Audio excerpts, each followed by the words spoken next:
BBC London 94.9, and I'm very pleased to say that Nicky from the Manics has stopped by my porter cabin behind the main stage here on Blackheath. It's good to see you, sir. It's been a couple of years. It has been, yeah. Last time in a nice shiny caravan in Reading. Well, you know, we were saying that, you know, we have kind of sort of collided a lot over the years, and I think one of my sort of first memories is, you know, going up to Manchester to see the band, I think, at the Boardwalk. Oh, yes. With Rob Stringer, the guy who signed the band a little bit later on. So lots of kind of sort of memories. But I can't believe, Nicky, that next year is the 30th anniversary of you guys coming together. Yeah. I mean, that's like a real arrow in the head, that, isn't it? I mean, can you get your idea wrapped around that? I think like we've been going so long now, if like every year there is an anniversary or something, and obviously having been in the same class with James since I was 4.5, that's 40 years like of being together a lot, speaking to each other nearly every day.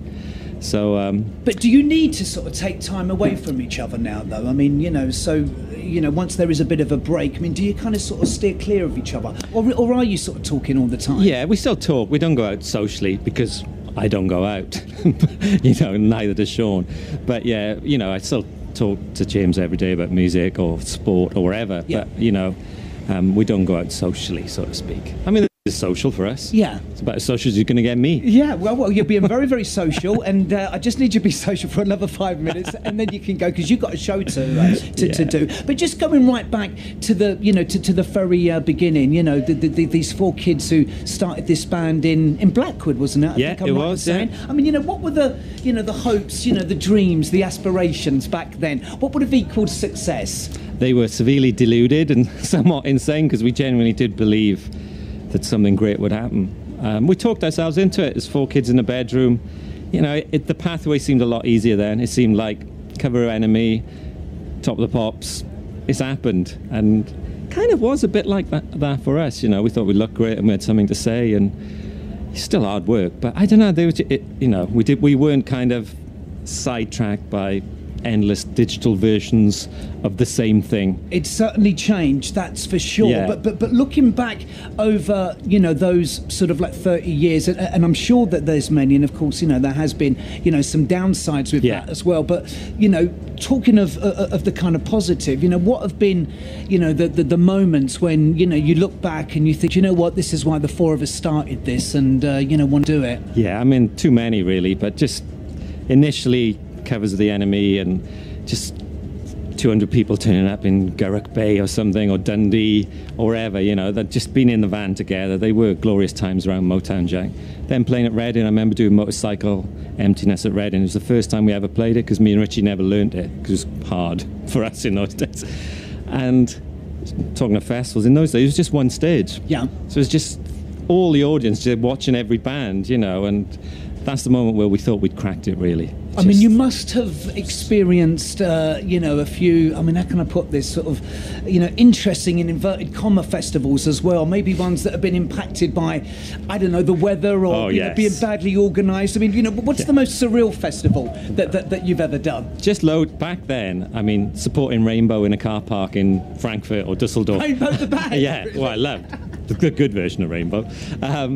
You know, it's just stuff like that, turning up and literally no one knowing who you were in the middle of East Germany or something, you know, just insane things. Playing Milton Keynes, I remember, with Gary Clale's On You sound system. There's literally two people there. There's about two people watching us, and Linda Duff from the Star came down and said, watch them before they take over the world, catch them before... She was right. We were like... Well, there's a lot more people here, you know, this evening. Yeah. I mean, do you still kind of, you know, get a little bit nervous before going on stage? I mean, you know, the butterflies, I mean, do you... Or not really? I mean, you know, you have been doing... Yeah? It's, you know...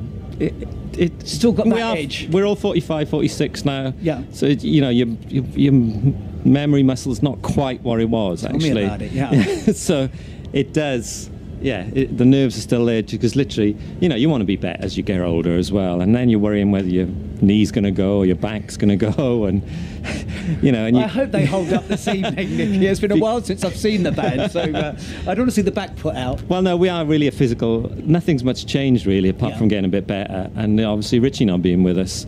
which, you know, we've never replaced, and that gap's still there, because it's great hearing his words kind of travel the world, you know, from headlining festival in Japan this year, coming back, and that's a big thrill, but obviously it feels it's never quite the same either, you know. Yeah.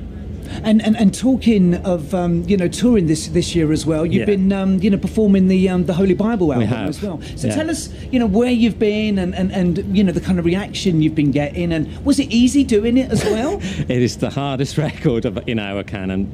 It's angular, it's awkward. It is a record for a 24-year-old to play. You know, it really has been hard work. We did the last show in Tokyo and Osaka in a festival about a month ago. But I mean, playing it in Cardiff Castle to 10,000 people was amazing, because it's a difficult album, as you know. Yeah. And to have all those people singing Archives of Pain back at you and Mausoleum and stuff, it was like breathtaking. Yeah, I bet. And it's an amazing set in Cardiff Castle as well. So, and again, like I said, most of those words are Richey, so Year in Them, sung by all these people. We did an American tour, which we've never done for about 8 years. Yeah, it's been pretty good, but I'm glad we're not doing it anymore. Well, look, listen, so Blackheath, and then I think, what, Shepherd's Bush Empire at the end of... this is it. This is the last gig we do. This is the last one, okay. Yeah. And then, what, next year, you know, do we know, is there going to be an album, or, you know... No. Sort of you're not sure? I don't think there will be, because we did 2 albums, well, since Send Away the Tigers, really. We've just been working non-stop. I think we've had maybe 5, 6 top 5 albums in that period, in 8 years, so...